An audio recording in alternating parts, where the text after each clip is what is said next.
다 함께 사도신경으로 신앙 고백하도록 하겠습니다. 전능하사 천지를 만드신 하나님 아버지를 내가 믿사오며 그 외아들 우리 주 예수 그리스도를 믿사오니 이는 성령으로 잉태하사 동정녀 마리아에게 나시고 본디오 빌라도에게 고난을 받사 십자가에 못 박혀 죽으시고 장사한 지 사흘 만에 죽은 자 가운데서 다시 살아나시며 하늘에 오르사 전능하신 하나님 우편에 앉아 계시다가 저리로서 산자와 죽은 자를 심판하러 오시리라. 성령을 믿사오며 거룩한 공예와 성도가 서로 교통하는 것과 죄를 사하여 주시는 것과 몸이 다시 사는 것과 영원히 사는 것을 믿사옵나이다. 아멘.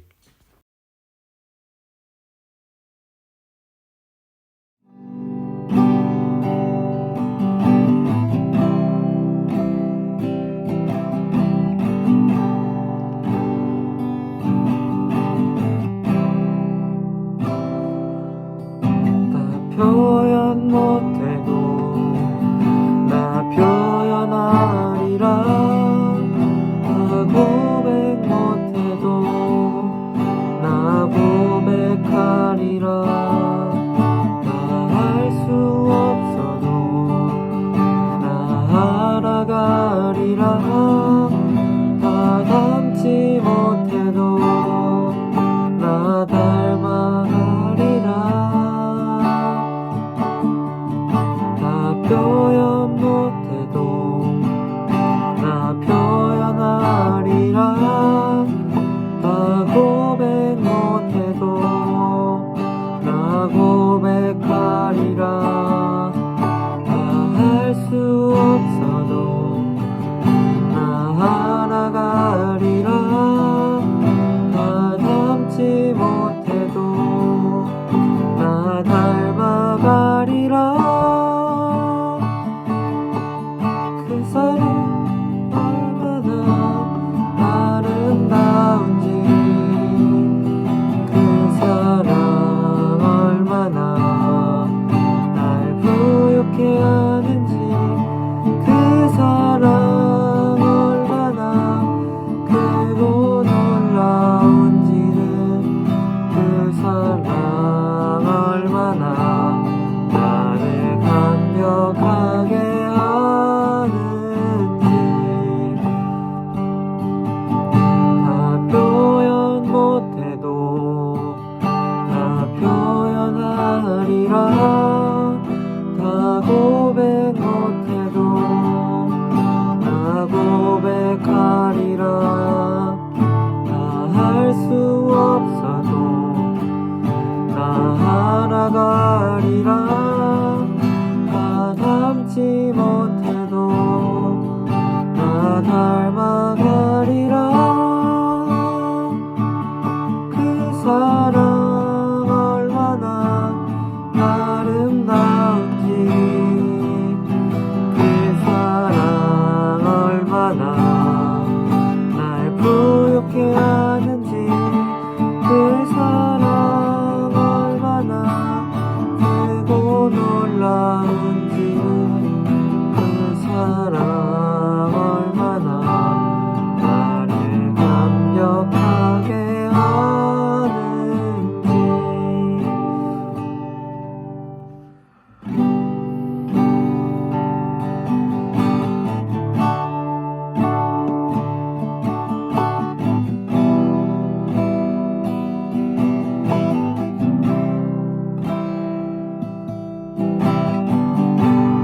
약할 때 강함 대신에 나의 무게가 되신 주 나의 모든 것. 주 안에 있는 보물을 나는 포기할 수 없네. 주 나의 모든 것. 예수 어린 양 존귀한 이름.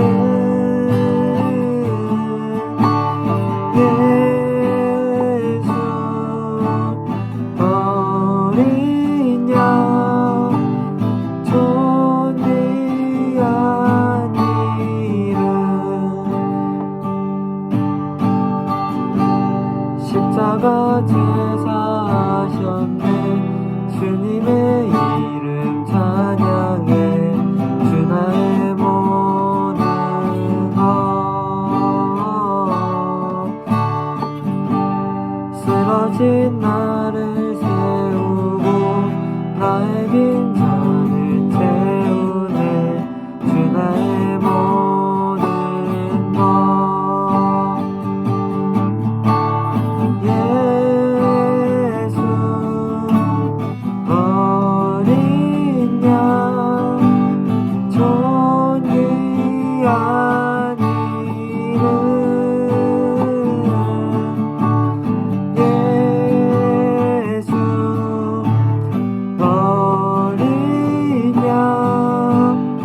크신 하나님 아버지, 거룩하신 하나님께 샤론교회 중고등부 예배를 드릴 수 있도록 인도하여 주시니 감사를 드립니다. 코로나 상황으로 인하여 영상으로 드리는 예배이지만 하나님께 온 마음과 정성을 모아 예배할 수 있도록 이 시간 인도하여 주시길 원합니다. 중고등부 학생들이 하나님의 말씀을 따라 살아갈 때 모든 생각과 행동을 주장하여 주시고 지혜의 영을 부어 주셔서 복의 통로로 쓰임받는 학생들이 되게 하시길 기도합니다. 특별히 영적인 분별력을 허락하여 주셔서 주님의 음성에 귀 기울이며 진리의 길로 나아갈 수 있도록 도와주시길 원합니다. 아직 부족하고 연약하여 하나님께 죄를 짓는 것들이 있다면 회개하고 주님께 용서받기를 기도합니다. 세상에서 우리들을 유혹하고 실족하게 만들어서 주님으로부터 멀어지게 하는 것 있다면 중고등부 학생들이 용감하게 물리칠 수 있도록 성령께서 함께해 주시고 날마다 믿음과 말씀으로 충만하게 살 수 있도록 도와주시길 원합니다. 오늘 말씀을 전하시는 배중순 목사님을 위해 기도합니다.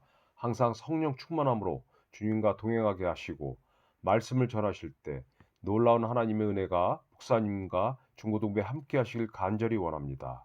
이 모든 말씀 하나님의 독생자 예수 그리스도의 이름으로 기도합니다. 아멘.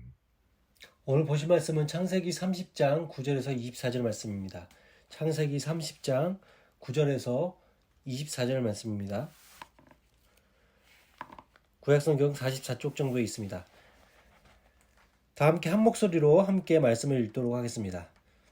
레아가 자기의 출산이 멈춤을 보고 그의 시녀 실바를 데려다가 야곱에게 주어 아내로 삼게 하였더니 레아의 시녀 실바가 야곱에게서 아들을 낳으매 레아가 이르되 복되도다 하고 그의 이름을 가지라 하였으며 레아의 시녀 실바가 둘째 아들을 야곱에게 낳으매 레아가 이르되 기쁘도다 모든 딸들이 나를 기쁜 자라 하리로다 하고 그의 이름을 아셀이라 하였더라.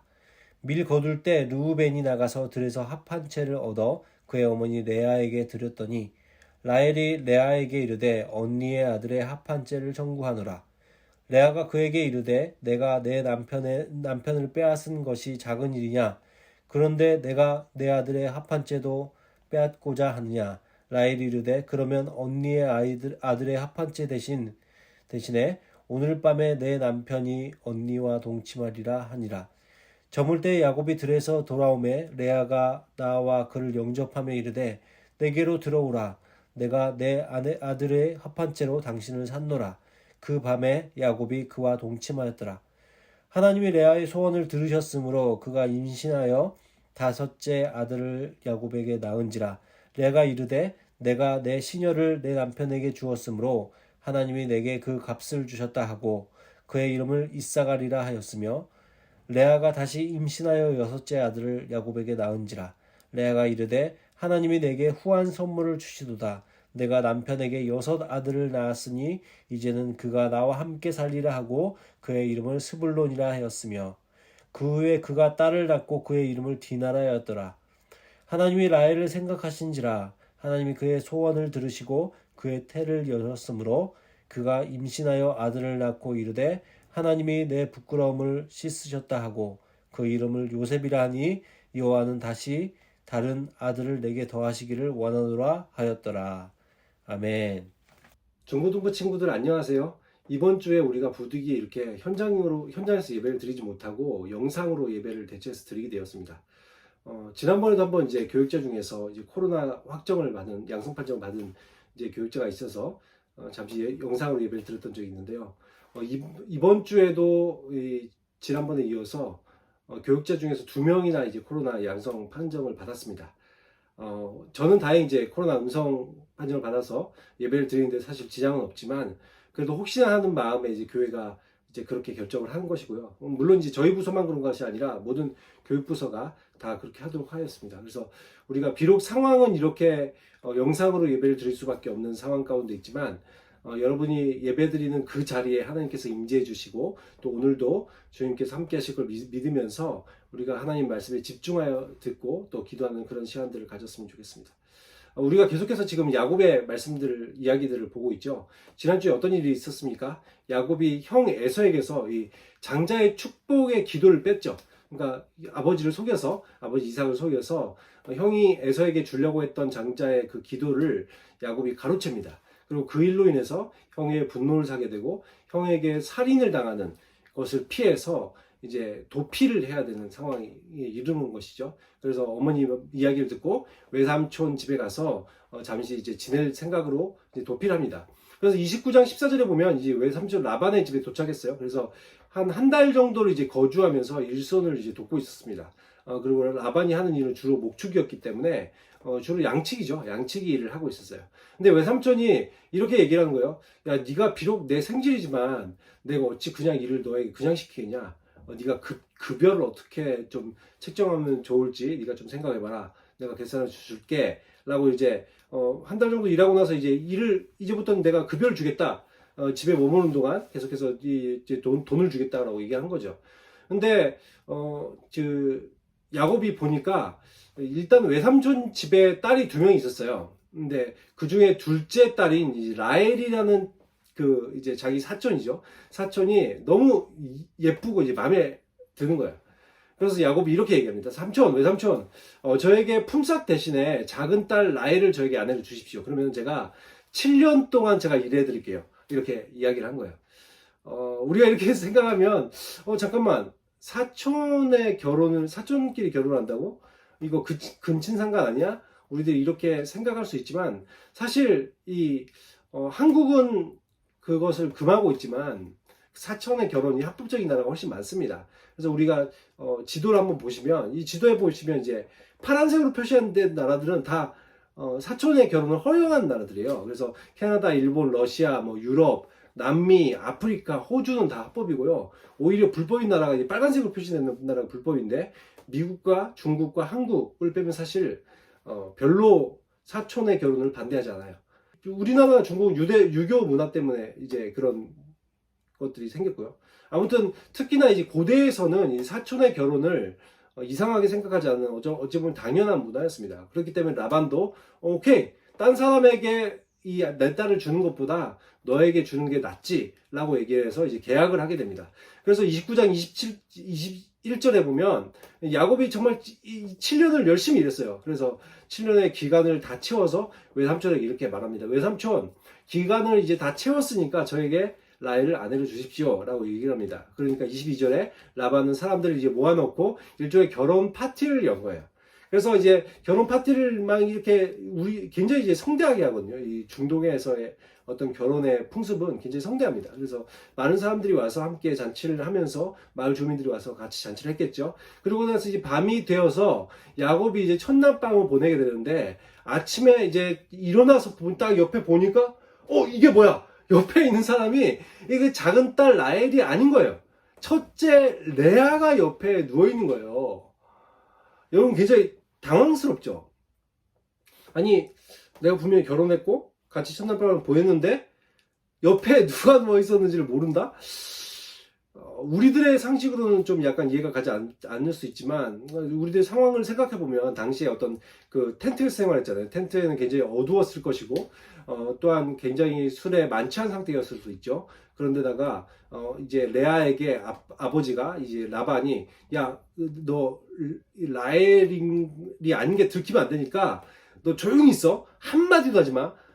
부끄러운 척 가만히 있어. 이런 식으로 얘기했는지는 모르겠어요. 아무튼 어찌되었건 굉장히 당황스럽게도 옆에 이 라헬이 누워있는 게 아니라 레아가 누워있는 거예요. 자기는 라헬을 너무 사랑해서 마음에 들어서 7년 동안 노동하는 것이 전혀 힘들다고 생각하지 못하고 기쁜 마음으로 마치 며칠을 일하는 것처럼 기쁨으로 일했다고 이제 성경은 표현하고 있는데 그렇게 해서 얻은 아내란 말이에요. 근데 내가 원치 않는 여자가 옆에 아내랍시고 누워있는 거예요. 굉장히 당황스럽겠죠. 그래서 삼촌, 외삼촌, 이게 어떻게 된 일이에요? 라고 묻자 26절에 외삼촌 라반이 이렇게 말합니다. 야, 우리 지방에서는 언니보다 동생을 먼저 시집을 안 보내는데 어떡하겠냐. 그것이 우리 애들의 문화야. 언니를 먼저 시집 보내게 되어 있어. 라고 얘기를 하는 거죠. 그러면서 야, 그러지 말고 네가 7일을 더 채워. 7일만 더 채우면 내가 라헬도 너에게 아내를 줄게. 대신 너의 품삯은 다시 7년을 더 무상으로 일하는 거다 라고 몸으로 때우는 거다 이렇게 이야기를 한 것이죠. 여러분, 중동에서는 일부 다처제잖아요. 지금도 그런 문화가 결코 이상한 문화는 아닙니다. 당시에 그렇기 때문에 결혼을 여러 명 시킬 수도 있긴 있어요. 근데 그 외삼촌의 그 성격을 보십시오. 성품을 보십시오. 아무리 그래도 자기 딸인데 딸 가지고 지금 거의 뭘 하는 거예요? 장사를 하고 있는 거잖아요. 그래서 딸을 2명으로 14년을 야곱에게 노동을 시켰으니, 여러분 요즘 연봉으로 따진다면 뭐 5천만 원 정도가 연봉이라고 계산한다면 어느 정도예요? 14년이니까 7억이잖아요. 그죠? 7억을 무상으로 이제 그냥 어찌 보면 결혼 집착금으로 받아낸 거잖아요. 그죠? 저는 라반이 만약에 딸이 셋째도 있었으면 어떻게 했을까? 21년으로 늘리지 않았을까? 이런 생각들을 해봅니다. 아무튼 어찌되었건 지금 이 야곱은 사랑하는 라헬을 다시 아내로 얻기 위해서 7년을 더 일하기로 하고 일종의 노예 계약을 맺습니다. 그래서 일을 열심히 하기로 하는 것이죠. 여러분, 근데 야곱은 이 아내가 이 둘이긴 하지만 사실 레아를 사랑하지 않았어요. 라헬만 사랑했습니다. 그래서 이 라헬하고만 이렇게 데이트도 하고 뭐 밥도 먹고 서로 이제 꽁냥꽁냥 하겠죠. 그러니까 이제 레아는 얼마나 자기도 아내인데 굉장히 서럽고 슬프겠어요. 사랑받지 못한 아내. 얼마나 서럽고 힘들겠어요. 그래서 하나님께서 이 레아의 마음을 아셔서 31절에 이렇게 표현합니다. 레아가 사랑받지 못함을 보시고 하나님께서 어떻게 해주셨다고요? 레아에게는 자녀를 주셨으나 라헬에게는 자녀를 주시지 않죠. 그렇게 해서 레아가 낳은 자녀가 첫째, 둘째, 셋째, 넷째, 그래서 루벤, 시므온, 레위, 유다까지의 자녀를 낳습니다. 여러분, 당시에는 이 자녀를 많이 낳는 것이 굉장히 축복으로 여겨졌어요. 그리고 자녀가 없는 것은 저주로 여겨지는 시대였습니다. 왜 그러냐면 당시에는 노동력이 굉장히 중요했거든요. 그래서 자녀가 많다면 평소에는 어떻게 돼요? 일꾼이죠. 같이 모든 가족들이 뭐 목축을 한다든지 농사를 한다든지 굉장히 노동력이 중요했어요. 그것이 부를 확대시킬 수 있는 그리고 힘을 키울 수 있는 것이 되기 때문에 그렇습니다. 그래서 노동력이 중요했고, 그리고 유사시에 여러 가지 뭐 부족 간의 전쟁이라든지 이웃 주민들의 침략이라든지 무슨 일들이 생길 때는 어떻게 돼요? 이런 유사시에는 군사력이 되는 거죠. 그래서 그렇게 해야지만 이 가문이든 부족이든 간에 강성해지고 국가로 발전할 수 있고, 그리고 경쟁사회에서 살아남는 길이었기 때문에 이들에게 있어서 자녀를 많이 낳는다는 건 굉장히 축복으로 여겨졌습니다. 근데 이 레아는 이 4명의 아들을 낳기 시작하는 것이죠. 그래서 아무튼 이것 때문에 굉장히 이 둘째였던 라헬이 굉장히 빡친 거예요, 일종의. 그래서 30장 1절에 보면 자기가 아들을 낳지 못함을 보고 언니를 시기합니다. 그래서 야곱에게 이렇게 얘기하는 건데, 나 자식 낳게 해줘. 안 그러면 나 죽어버릴 거야. 이렇게 얘기를 한 거죠. 그러니까 야곱도 2절에 보면 화가 나가지고 이렇게 얘기합니다. 아니, 나보고 어쩌라고. 아니, 자녀를 내가 낳고 싶다고 낳나? 아니, 하나님께서 안 주시는 걸 어떡하란 말이야. 하나님의 소관이 아니야. 이렇게 이제 화를 낸 거죠.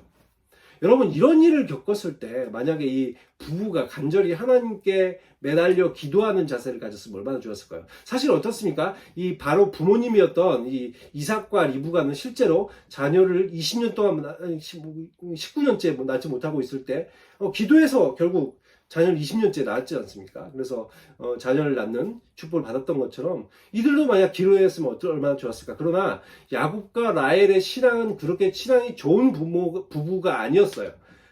그래서 기도보다는 다른 방법으로 이 해결할 방법을 찾습니다. 그래서 3절에 보면 이런 내용이 나옵니다. 그래서 라헬이 자기의 여종이 있는데, 여종을 이제 라반이 붙여줬었는데, 여종 비라를 아내로 남편에게 주겠다고 얘기하는 거예요. 일종의 뭘 하겠다는 거예요? 대리모. 요즘으로 따지면 대리모, 옛날로 따지면 씨바지를 하겠다는 거죠. 그리고 그걸로 쓰겠다는 거예요. 그래서 이 여종이 아이를 낳으면 내가 내 자녀로 키울 거야. 그렇게 해서 여종이 결국 이 야곱의 아내 중에 한 명이 되고요. 그래서 이 비라, 첩 같은 거죠, 일종의. 그러니까 그렇게 해서 여종 비라가 낳아준 아들이 바로 단이라는 아들과 납달리입니다. 그래서 5째 단, 6째 납달리 자녀를 낳습니다. 그리고 레아도 자녀가 이제 더 이상 생기지 않을 보고 넷째까지 낳았잖아요. 그죠? 그리고 나서 자녀를 또 경쟁적으로 더 낳기 위하여서 자기도 여종 실바를 남편에게 아내로 들여보내서 삼게 해서 이 7째 갓, 8째 아세를 얻게 되는 거예요. 여러분 참 이걸 보면서 무슨 생각을 합니까? 이 당시에 어떤 여종의 어떤 인권 같은 게 있습니까? 주인이 시키는 대로 그냥 몸을 바치라면 바쳐야 되는, 정말 야곱의 어떤 가정이 신앙인의 가정의 모습이라고 보기에는 굉장히 어려운 모습이 아닌가라는 생각이 듭니다. 이들의 하나님의 성품의 모습은 아니죠. 정말 세상에서 따르는 어떤 법칙을 따르고 세상처럼 기도하지 않고 세상처럼 어찌 보면 자녀를 얻기 위해서 이 여종을 드리고 그 다음에 여종의 어떤 인권을 고려하지 않는 그런 모습을 보면서 세상과 전혀 다를 바가 없는 야곱의 가정은 무늬만 신앙인인 그런 가정이 아닐까, 그런 모습이 아닌가라고 생각해 봅니다. 아무튼 이렇게 하면서 자녀들이 계속해서 늘어나는데 레아가 다시 임신을 하게 되는 사건이 나옵니다. 그래서 레아는 9째 이사갈, 10째 스불론, 그리고 딸인 이제 디나까지 낳으면서 레아가 낳은 자녀만 총 7명을 낳게 됩니다. 레아는 무슨 생각을 했을까요? 자녀를 낳을 때마다 성경이 이렇게 말합니다. 자녀를 낳을 때마다 자신은 이렇게 생각하는 거예요. 자녀를 낳으면 내가 사랑받을 수 있겠지, 남편에게. 내가 자녀를 낳으면 나와 함께 살아주겠지. 그러면서 자녀를 낳을 때마다 남편이 이제는 사랑해 줄 거야, 이제는 사랑해 줄 거야 라는 기대를 해보지만 레아는 끝끝내 남편의 사랑을 받지 못합니다. 여러분, 라헬 입장에서는 어떨까요? 일편단심인 남편, 여러 아내가 있다 할지라도 자기만 사랑해주고 또한 자기에게 애정을 표현하는 남편이 너무나 좋겠죠. 그러나 여러분, 레아 입장에서 한번 생각해 보세요. 레아는 계속 사랑받지 못해요. 계속해서 남편은 자기를 사랑하지 않습니다. 그리고 여종들은 어떠합니까? 사랑받는 건 아예 기대조차 할 수 없어요. 그저 자신들은 남편을 위해서, 그리고 자기의 주인인 이 두 여인들을 위해서 그저 자녀를 낳아주는 기계 취급을 받고 있는 거예요. 여러분, 마침내 나중에 22절에서 24절 말씀 보면 마침내 하나님께서는 라헬도 생각해 주셔요. 그래서 라헬도 결국 자녀를 낳긴 합니다. 그것이 바로 11째 요셉이고요. 우리들이 잘 아는 인물이죠. 그리고 12째, 나중에 이제 야곱이 20년 만에 고향을 돌아가게 되는데요. 고향을 돌아가는 길 가운데 베냐민을 낳습니다. 그리고 베냐민을 낳다가 라헬은 결국 산통에 죽게 됩니다. 여러분, 이것을 보면서 여러분, 야곱은 어땠을까요? 이 아름다운 가정을 꿈꾸지 않았겠어요?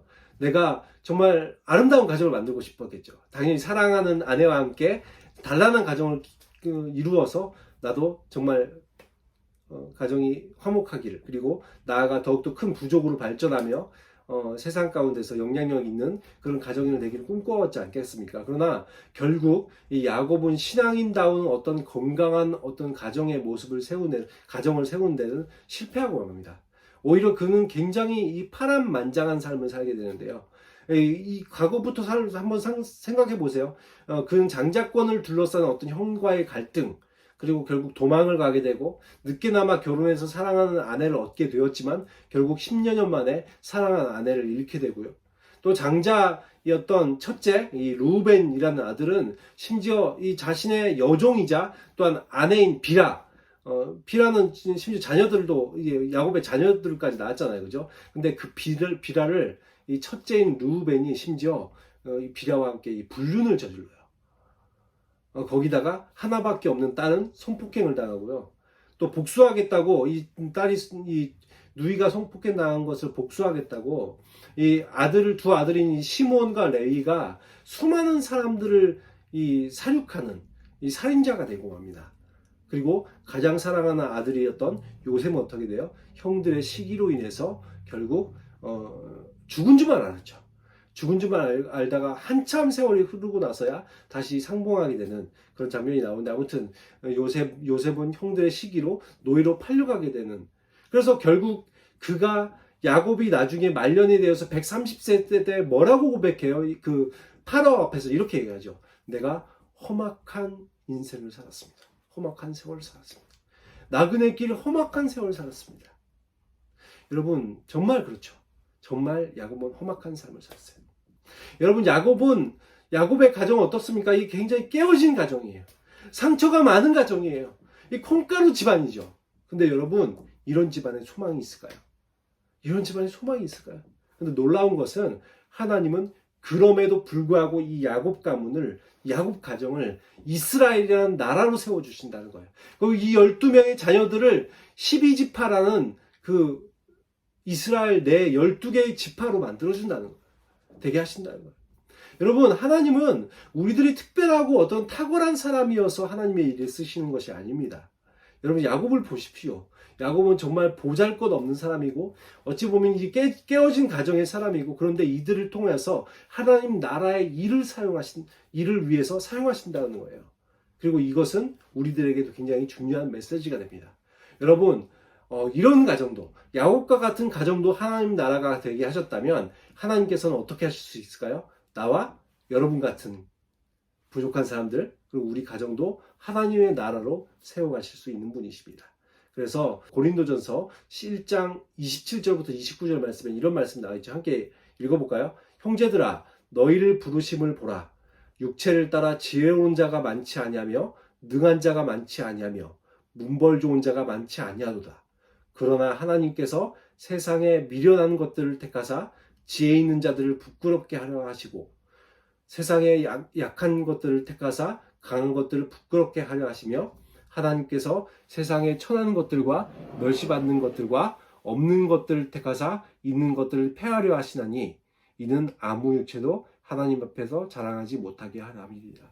여러분, 이것이 우리들의 모습 아닌가요?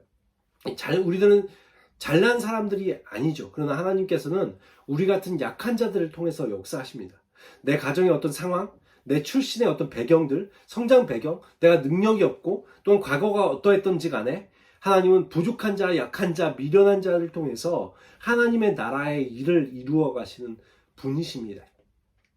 그래서 하나님은 이 상처받은 자들의 하나님이셔요. 그래서 주님께서는 이 깨어진 이 세상을 회복하기 위해서, 깨어진 가정을 회복하기 위해서, 깨어진 모든 나라를 회복하기 위해서 하나님께서 이 땅 가운데 오신 분이십니다. 그래서 보잘것없는 그 야곱을 이스라엘이라는 나라가 되게 하시고, 그의 자녀가 12지파가 되게 하셔서 결국 하나님의 나라로 세우신 그 하나님. 하나님께서는 아브라함과 이삭에게 하신 약속이 있었죠. 너와 내 후손이 복이 될 것이다. 그리고 너로 인해서 모든 민족이 복을 받게 될 것이다. 라고 말씀하셨던 이 약속을 하나님께서는 지금도 야곱을 통해서 이루어가고 계신 것입니다. 그리고 하나님께서는 저와 여러분을 통해서도 그 하나님의 놀라운 일들을 이루어가기를 원하십니다. 그래서 여러분, 저와 여러분도 그렇습니다. 아무것도 아니고 사실 부족한 자들이지만 하나님은 저와 여러분을 통해서 아브라함과 같고 이삭과 같고 야곱과 같이 우리를 세워주실 것입니다. 그래서 우리 이런 하나님 좀 기대하였으면 좋겠어요. 주님, 제가 비록 야곱과 같아 할지라도, 내가 비록 부족하다 할지라도 주님께서는 나와 내 가정을 세워주실 것을 믿습니다. 주님, 저희들 가정도 야곱의 가정처럼 세워주시옵소서. 이 정말 어찌 보면 보통 사람들보다 훨씬 험악한 세월을 살아야 했던 야곱이지만 하나님께서 그를 이스라엘이라고 이름을 지어주시고 새롭게 지어주시고 그의 가정이 실제로 이스라엘이라는 나라가 될 수 있도록 인도하셨던 것처럼 정말 이 야곱의 가정처럼 하나님께서 세우시는 가정이 되고 하나님께서 약속하신 놀라운 복을 이어받는 저와 여러분이 되시기를 예수 그리스도의 이름으로 축원합니다. 다 함께 기도하도록 하겠습니다. 주님, 오늘 말씀을 통해서 주님은 상처받은 사람들 그리고 깨어진 가정을 회복하기 위해서 이 땅에 오셨음을 보게 됩니다. 야곱 가정과 같이 깨어진 가정도 주님을 회복시켜 주시고 또한 하나님 나라가 되게 하시고 약속하신 복을 이어받게 하시며 결국 그의 후손을 통해서 메시아가 나오게 하신 것처럼 우리 가정에도 또한 이 땅에도 우리들이 희망을 보게 됩니다.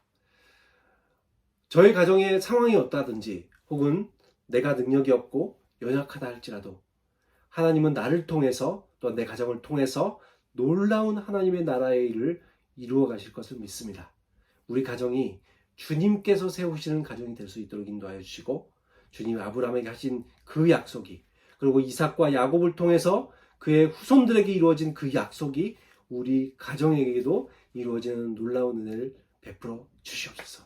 늘 저희 가정과 함께 하시는 예수 그리스도의 이름으로 기도드립니다. 아멘. 다 함께 주님께서 가르쳐 주신 기도로 기도하고 예배를 마치도록 하겠습니다.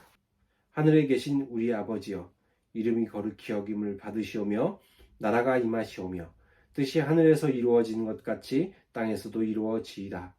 오늘 우리에게 일용할 양식을 주시옵고 우리가 우리에게 죄 지은 자를 사하여 준 것 같이 우리 죄를 사하여 주시옵고 우리를 시험에 들게 하지 마시옵고 다만 악에서 구하시옵소서.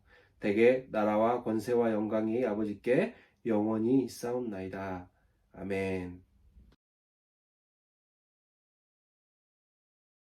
네, 여러분 예배를 마쳤습니다. 이제 각자 중등부와 고등부 줌을 따로 이제 열어드릴 테니까 서로 이제 중등부별로 고등부별로 이렇게 줌 모임에 참석하셔서 공과 모임을 진행하셨으면 좋겠고요.